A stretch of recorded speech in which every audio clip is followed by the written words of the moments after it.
Berlin, mid-August 1933. SA formations march camera perfect through the Brandenburg Gate, just like they had done the previous January, in the night when Adolf Hitler seized power. This footage was taken during the shooting of the film Hans Baur.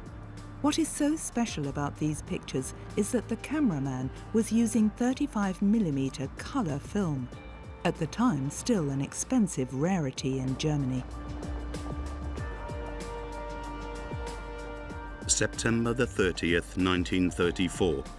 The Reich Agriculture Festival in Goslar. Farm workers, men and women from all over the Third Reich are seen waiting in front of the Imperial Palace. In an essay to mark the festival, a young German girl wrote, "Above all, the Harvest Festival is our way of thanking God for his rich blessings, but it's also our way of giving thanks to the government of the Reich, which, through the measures it has taken, has restored the farming community to full bloom." Delegations from the SA and the SS were also awaiting the arrival of Adolf Hitler. A few weeks earlier, the dictator had deposed of his biggest adversary, Ernst Röhm.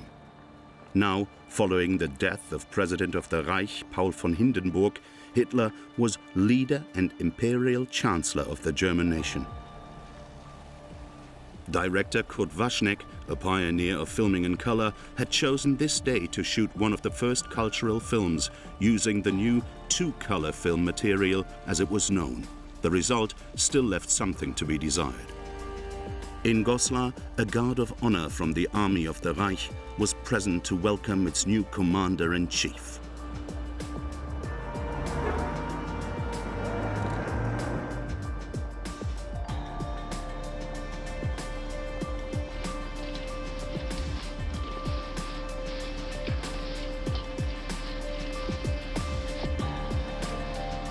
On the Buckerburg near Hamburg, a stand had been built for a ceremonial rally. The film's director didn't have to worry about a setting for Adolf Hitler's appearance. Hundreds of thousands of farm workers had turned up to pay homage to the dictator. Kurt Waschneck had deployed 2 camera teams equipped with color film.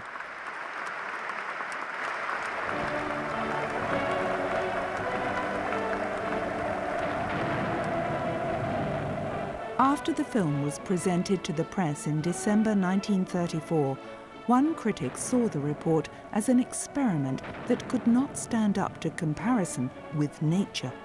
But another critic praised the outstanding color footage, especially the shots of the traditional costumes.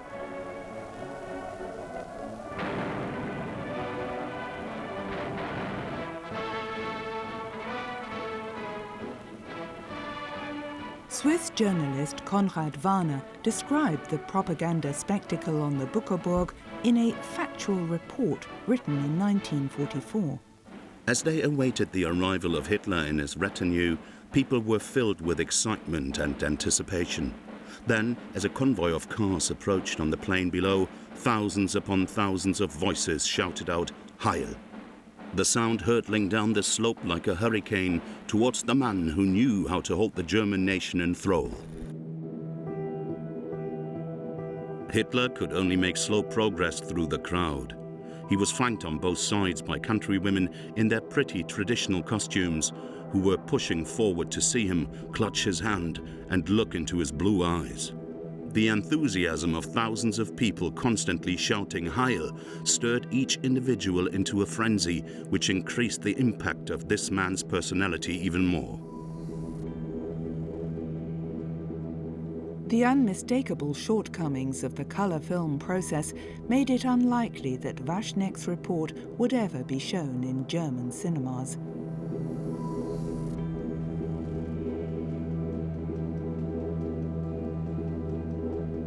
In summer 1937, the first 16mm color film produced by Agfa appeared on the market in Germany.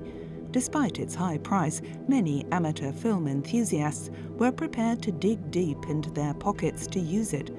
Members of the Institute for Folklore in Halle also filmed with the new material.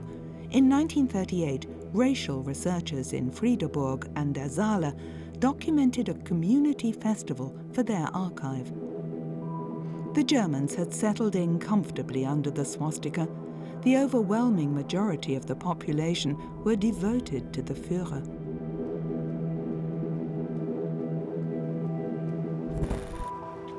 Film enthusiasts throughout the Third Reich began using color film.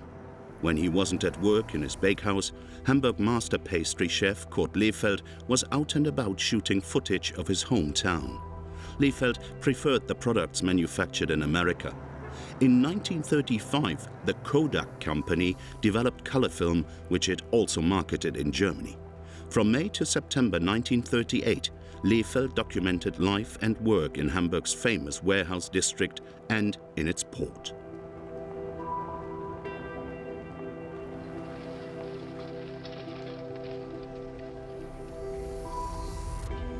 Lehfeldt's camera also captured the Kai-Speicher A warehouse building. Visible from afar, its tower was a landmark. The success enjoyed by Hamburg's port stemmed originally from international trade, but Germany's gateway to the world had been hard hit by the Great Depression. A large proportion of Hamburg's merchant fleet had to be decommissioned. In its dockyards, workers were laid off on a huge scale.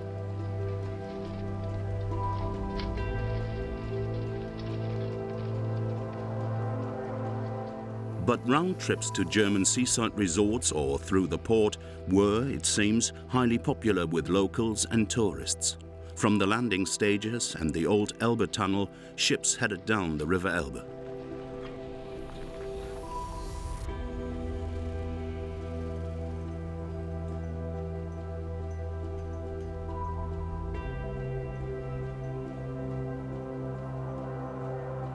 Also captured on the film taken by Lehfeldt are pictures of the Wilhelm Gustloff, a luxurious cruise liner which was intended to symbolize the classless nature of Nazi society.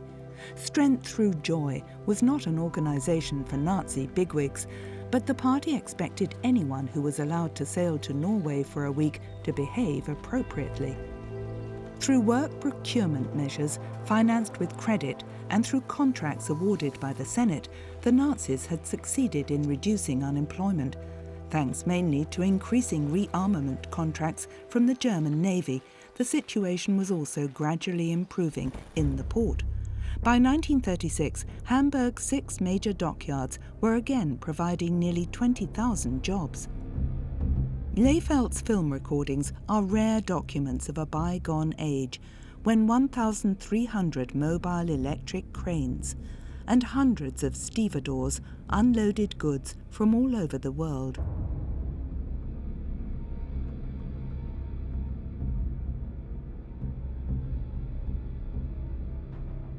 The Hamburg pastry chef entered his 20-minute-long documentation in a competition and won first prize.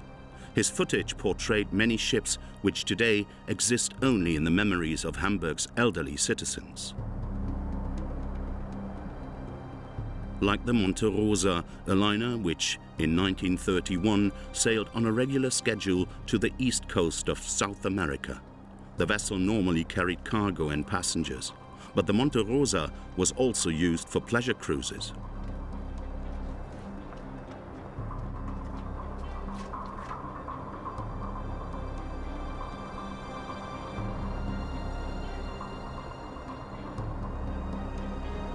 One of the first film enthusiasts who could afford the new 16mm color material was Hitler's chief pilot, Hans Baur.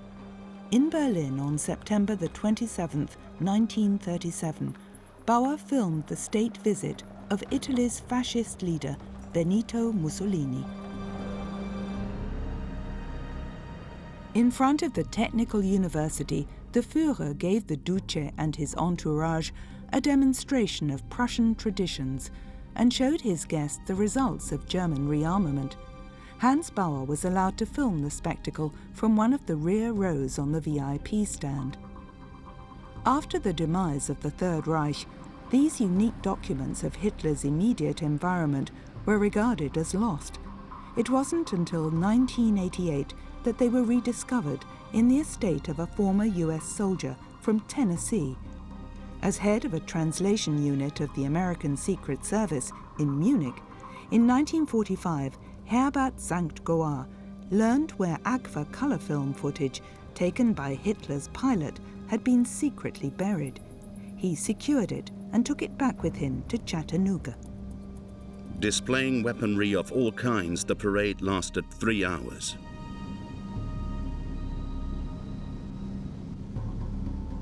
Mussolini was particularly impressed by the goose-stepping, so much so, in fact, that on his return, he also had the snappy marching style introduced into the Italian armed forces. Hitler saw the pompous parade as the expression of his enhanced sense of self-esteem. We are somebody once again. We have demolished the Treaty of Versailles. We have the same arms as our adversaries. Perhaps ours are even better. That autumn in 1937, it wasn't only at home that the Third Reich demonstrated its regained strength. At the World Exhibition in Paris, the Germans were allocated a site right next to the Eiffel Tower for their huge pavilion.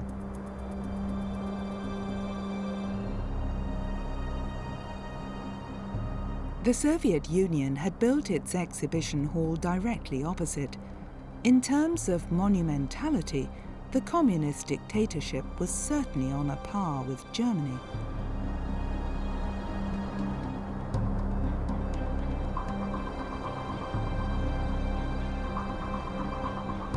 Hitler had commissioned his new favorite, Albert Speer, with the design of the German pavilion. The two had spent many nights in Berlin and on the Obersalzberg, poring over drafts and drawings. On Sunday, February the 27th, 1938, a cine enthusiast from Nuremberg filmed this carnival procession. A local Nazi newspaper wrote, "It's not always necessary to wonder whether you're in the midst of supporters or enemies. Instead, you should set yourself above inhibitions that are better suited to the affected and not to the Germans of our magnificent era, an age which, whether in earnest or in jest, offers incredible impressions and proves time and again that the concord and solidarity of a great ethnic community are the most wonderful gifts of the National Socialist state." In 1944, Swiss businessman René Jouvet published a factual report on his experiences in the Third Reich. In it, he describes a conversation he had in autumn 1937. "My friend was over the moon. He had expected many things, but not what he was now witnessing with his own eyes. Such happy, optimistic people. You've not seen everything, I told him. Above all, you're forgetting what price the German nation has had to pay. The loss of personal freedom and truth in public life." By this point in time, Hitler had long since decided to lead Germany into a new war, and also to tighten measures against the Jewish population. Consequently, on one of the carnival floats, caricatures of Jews hung from gallows, as if this was something totally natural. According to eyewitnesses, the float was greeted with frenetic applause. In Quedlinburg in 1938, a member of the SS took this color footage of his most senior boss. Heinrich Himmler was visiting the town. He came to Quedlinburg every year to honor his great idol. King Henry I lies buried in a cathedral, and Himmler turned the church into a national shrine. The head of the SS wanted to replace Christianity with Teutonic cult worship. His devotion was to the swastika. His lifetime goal was to eradicate the Jewish nation.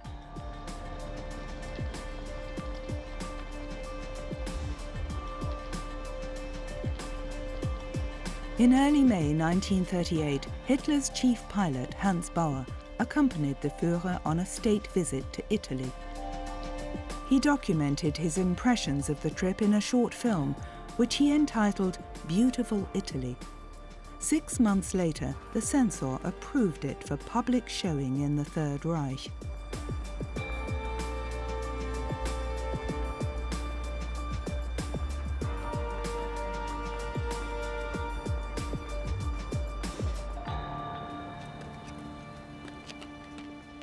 The state visit was to have been documented in color by a professional camera team from the Nazi propaganda machine.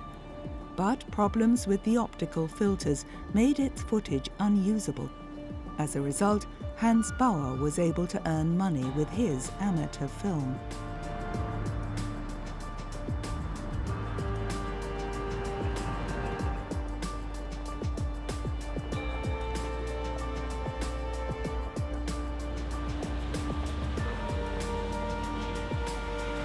After the annexation of Austria in March, Hitler had expected Italian leader Benito Mussolini to give his approval for Germany to seize the Sudetenland. The Germans actually wanted to sign a written agreement with the Italians, but their hosts were hesitant and only relented when, in a public statement, Hitler declared the Brenner border to be the eternally valid border between Germany and Italy.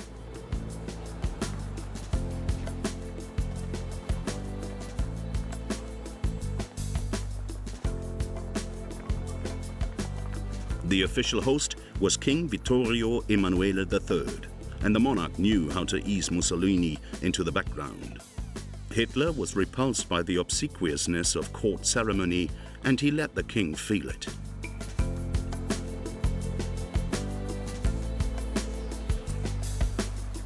On May 5, 1938, Hitler and his entourage were taken on an excursion to Naples, where they were given an enthusiastic reception.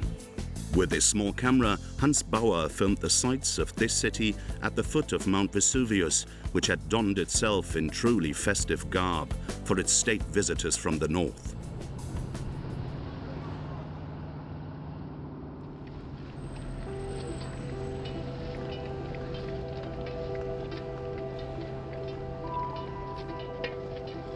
After a few days, Hitler felt fairly irritated by the little king, who knew how to take center stage. Mussolini had no alternative but to put on a brave face.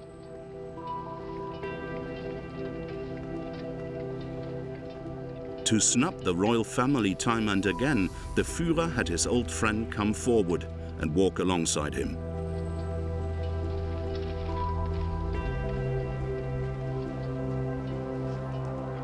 On May 8, 1938, Hitler's hosts organized a maneuver by the Italian Air Force north of Rome.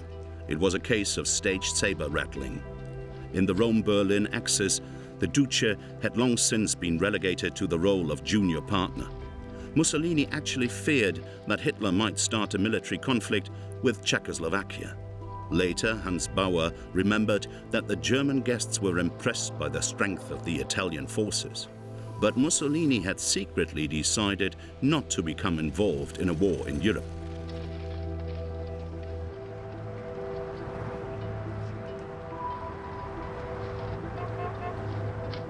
Hitler spent virtually all of August 1938 on the Obersalzberg.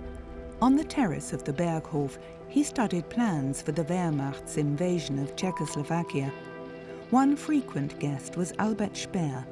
The little time the Führer allowed himself was often spent with his architect.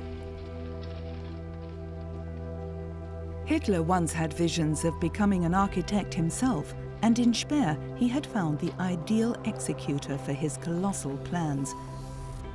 A sharp individual, Speer had been part of the dictator's inner circle for some time.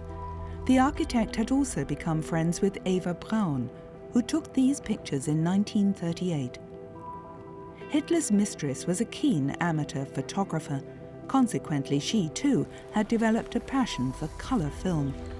These pictures of the dictator should actually have been destroyed after her death, but in October 1945, they fell into the hands of the American Secret Service.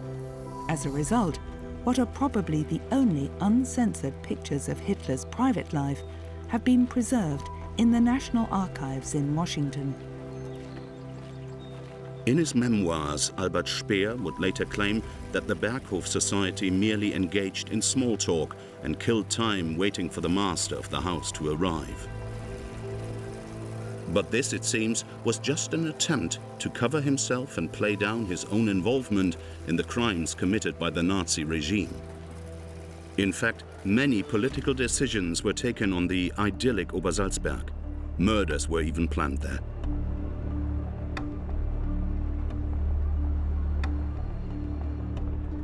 At this time, peace in Europe was hanging by a thread.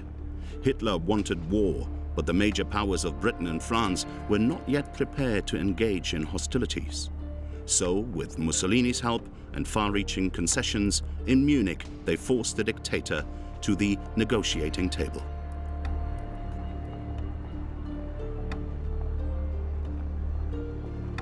Eva Braun edited her footage to produce film shows in color, which were presented in the evenings on the Berghof.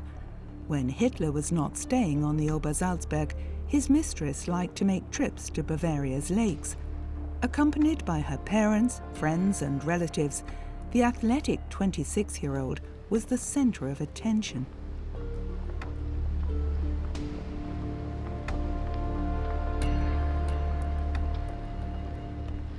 Eva's sister Gretel also liked to film and take photographs.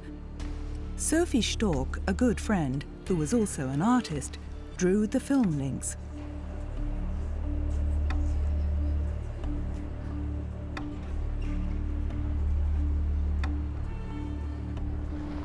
The Germans had no idea that Hitler had a mistress. As a senior correspondent with Reuters news agency in Munich, Ernest Pope had particularly good contacts in the Bavarian capital, so in his book Munich Playground, he engaged in speculation. The buxom Eva Braun is Adolf's secret mistress. She was assistant to his photographer Heinrich Hoffmann. She cooks fine meals for him and serves him in every way you would expect from a German wife. There are rumors that the Fura has secretly married Eva, but I doubt that. German propaganda stresses that no mortal woman has the quality to become Frau Hitler.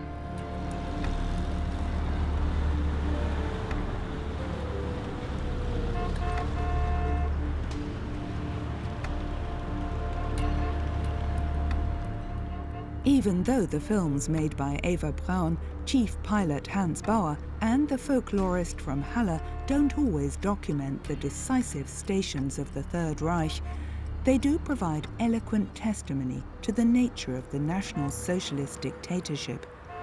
And it is only through colour that the flower-clad swastikas at this children's festival in Thuringia have such an oppressive impact.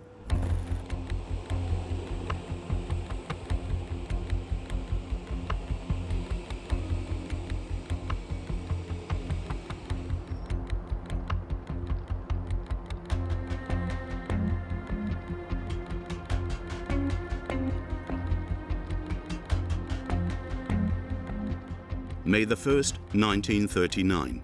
Berlin was festively decorated for Labor Day. Only 6 years had passed since the Nazis declared May 1st a national holiday.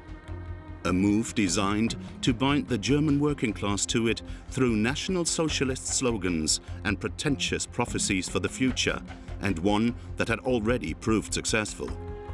Berlin journalist Ruth Andreas Friedrich described such events in her diary. District leaders, factory representatives, block leaders, shop stewards, leaders from the Federation of German Girls and the Hitler Youth Organization, in fact all the state-appointed ideological controllers of the German people, ensure that only acolytes turn up to cheer on official occasions. Anyone who is politically unreliable, anyone who has roused even the slightest suspicion of being a naysayer, is to be kept away from such occasions. The yes-men know what is expected. They cheer spontaneously, at the right place and at the right time.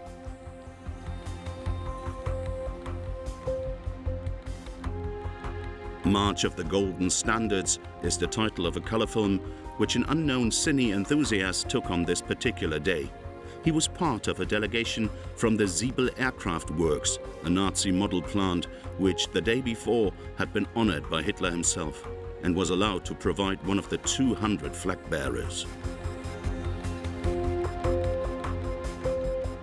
In his speech, the Führer adopted a pacific tone and castigated an alleged international clique of Jewish warmongers. But in actual fact, 4 weeks previously, he had ordered his military leaders to prepare the invasion of neighboring Poland. The rearmament of Nazi Germany was taking place at full speed. Consequently, on this May the 1st, it was mainly arms factories who participated in this parade of the golden standards.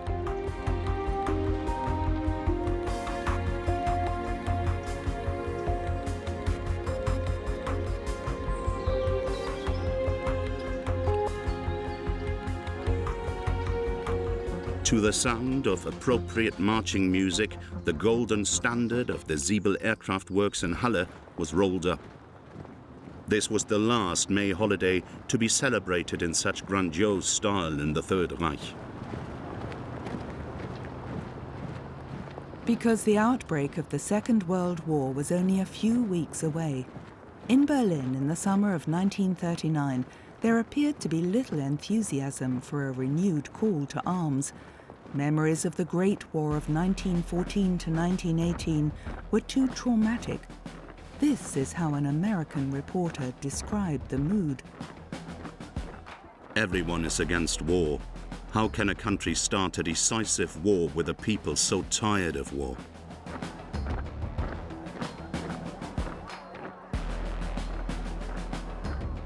An internal note stated that faith in the Führer will now be put to the test more than ever before.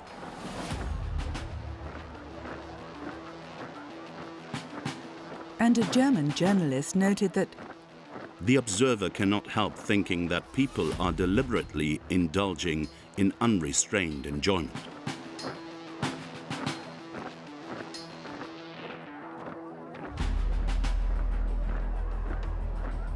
it was a dance on the volcano.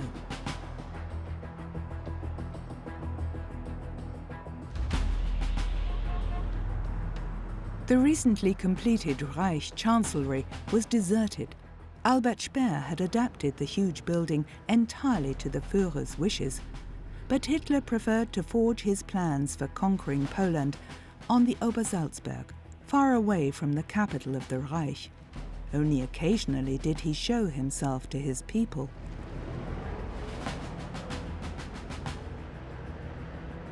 On July 16, 1939, the whole of Munich was dedicated to National Socialist creative activity. Hitler wanted the Day of German Art to be celebrated as a true festival of peace.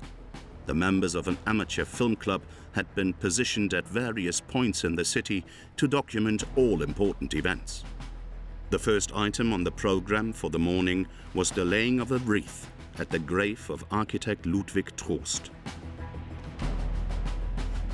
Local branches of the Association of German Amateur Filmmakers were commissioned more and more often by party officers to document major events on 16mm color film because there was still no satisfactory process for professional cinema productions. On this particular day, the members of the Munich branch of the association had been provided with passes and armbands which allowed them access to all prime filming locations.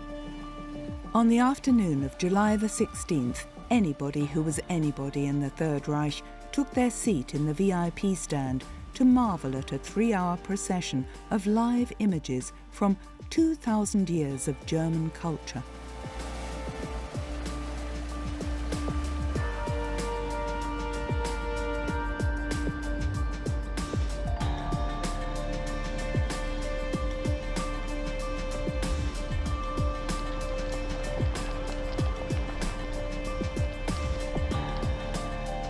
Not only was Germany's future to be National Socialist, so was its past.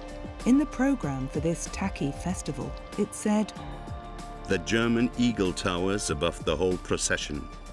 With it ends this manifestation of our history. At the same time, it gazes into the eternal future, keenly and calmly, with pride and assured of victory, announcing the greatness of our era and our willingness to act. It is the herald of our doing and our plans." American reporter Ernest Pope commented, The Nazi procession is the admission of the Führer's restless plans for conquest.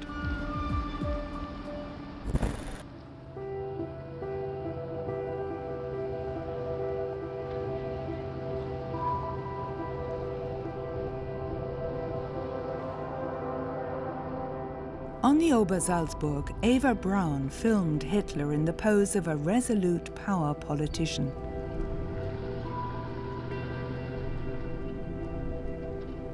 Hitler clearly displayed his willingness for war, while at the same time keeping open the possibility of a peaceful solution by receiving diplomats from all over the world.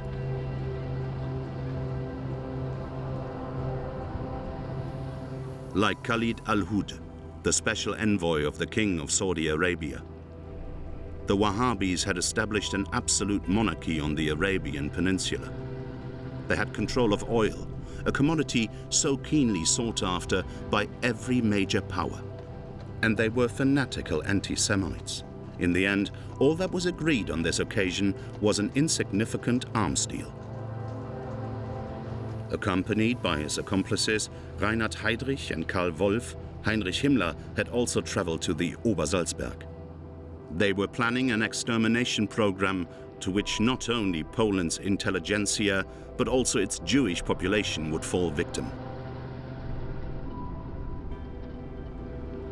On August the 12th, 1939, Eva Braun filmed on the terrace of the Berghof. Hitler was awaiting a visit from the Italian foreign minister. On official occasions, the Führer's mistress had to withdraw into her rooms. So this time too, she could only secretly film a few scenes prior to the arrival of the state guest.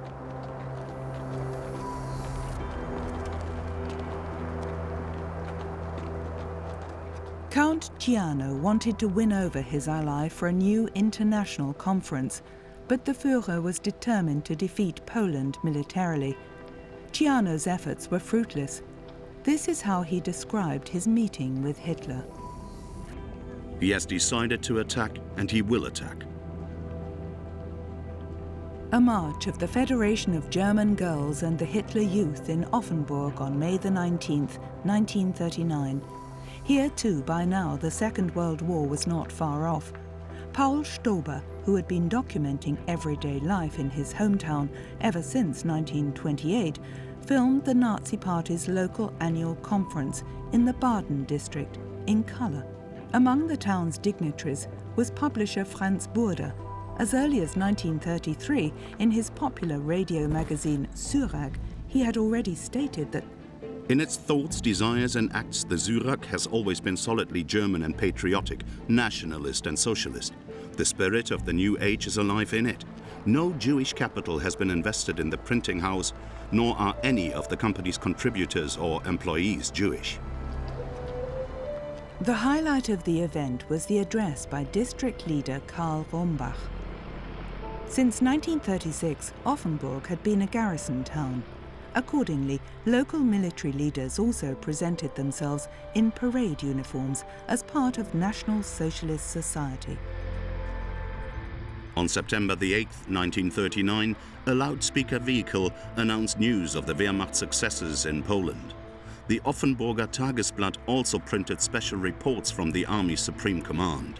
The Germans couldn't believe that their fathers, husbands and sons were sweeping through Poland so quickly.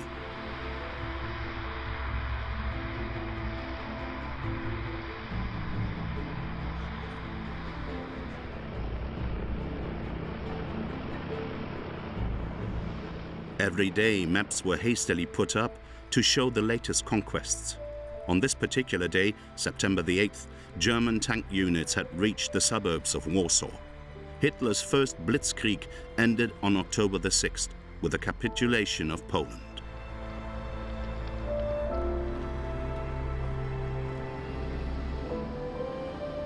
Johannes Bliesener owned a photography shop in Korbach in Hesse. Time and again during the Second World War, he filmed events in his hometown. Later he edited them to produce Korbach in the War, a film which shows rare footage of life in a small town during the Third Reich. On March the 22nd, 1940, the National Socialist Public Welfare Organization in Korbach invited people to come for pea and bacon soup on Adolf Hitler Square. With food rationing in place, such occasions ensured that the poorer levels of society also got to enjoy a cheap, hot meal. Paramount, however, was the Nazi leadership's intention to promote communal solidarity along the lines of socialism in practice.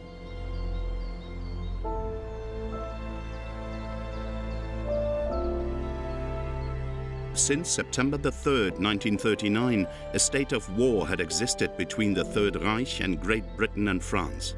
But the Allies had not come to Poland's aid. For them, it was a case of wait and see.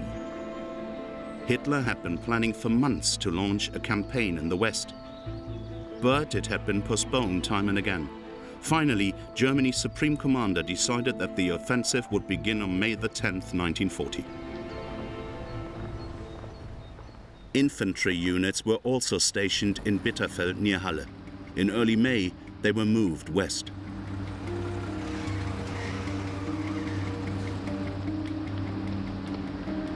They were to invade the neutral countries of Belgium, Luxembourg and the Netherlands, while German tank units headed through the Ardennes towards France.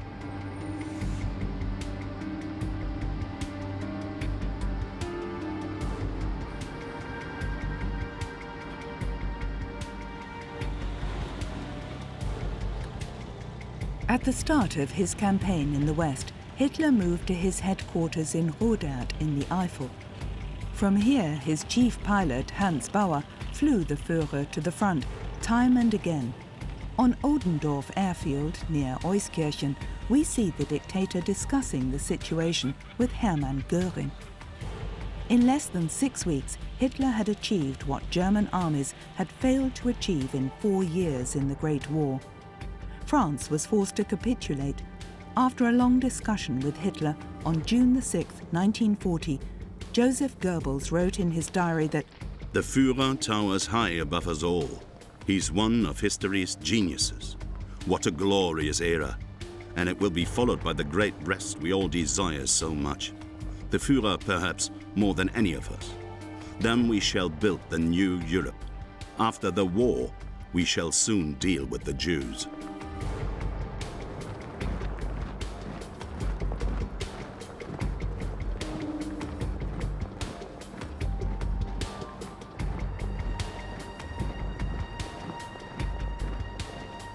Near the town of Cambrai in northern France, Hans Baur filmed the wreckage of a French Air Force unit.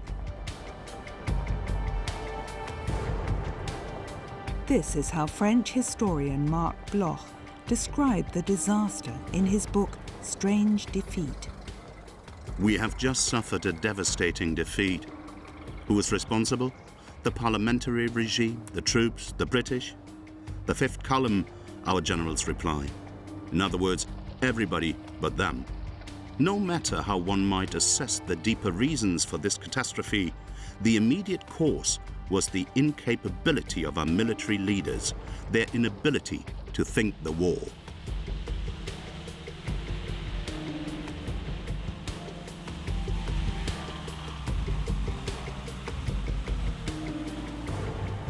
On June 2nd, 1940, the leadership of the German Luftwaffe was waiting at Neergnies airfield for the arrival of the Führer. Filmed by Hans Baur, the Air Force generals were in jovial and victorious mood, although their contribution to the military success had been modest.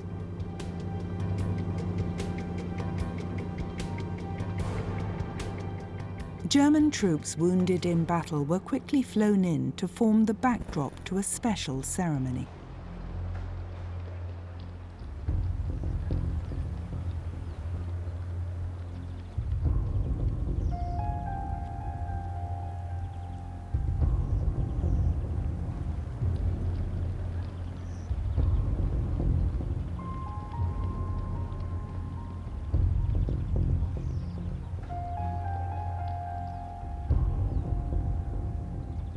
Adolf Hitler arrives in his Mercedes limousine.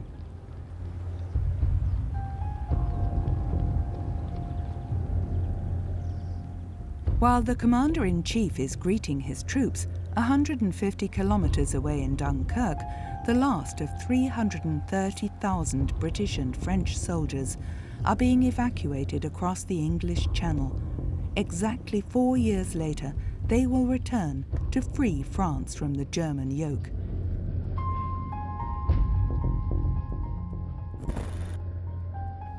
Wherever Hitler appears with his entourage, he is given a frenetic reception.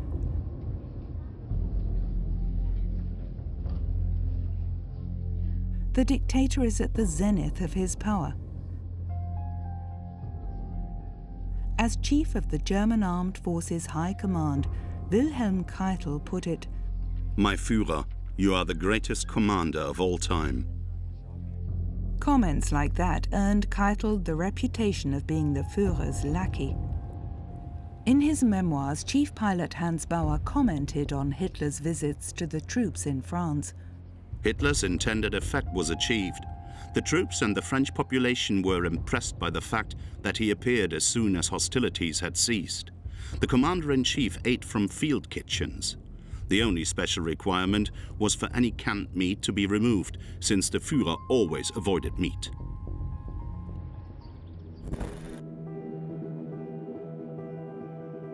Naturally, people back home in Germany didn't get to see such scenes.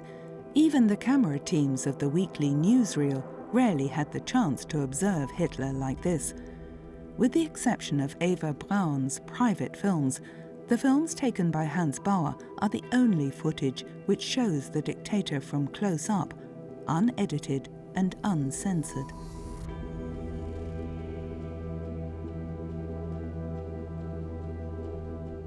On June the 13th, the French government declared Paris to be an open city. A day later, the German army marched into the capital. One soldier, Arnold Binder, wrote in his diary, "Paris has been declared an open city. We have occupied it without a fight. The heart of France is in our hands."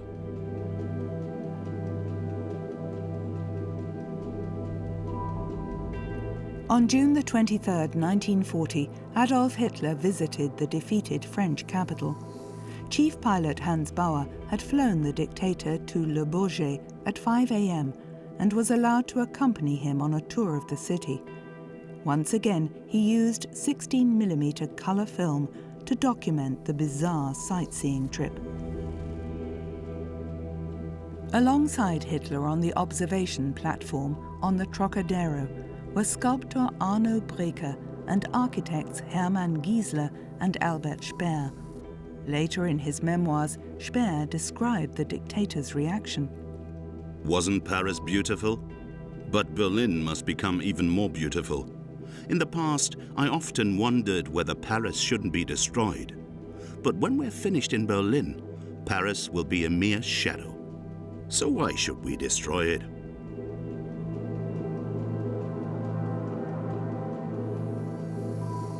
Hitler had purportedly come to Paris as an educational tourist who was very keen on culture. But in reality, the visit was his personal triumph as a commander.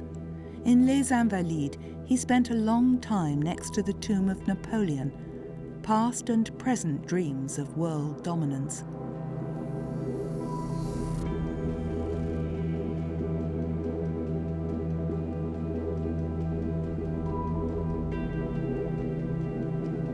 Finally, a visit to the Panthéon, France's Hall of Fame.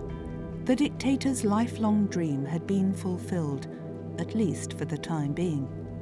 5 years later, the French would celebrate victory by dancing in the streets, and Berlin would lie in ruins.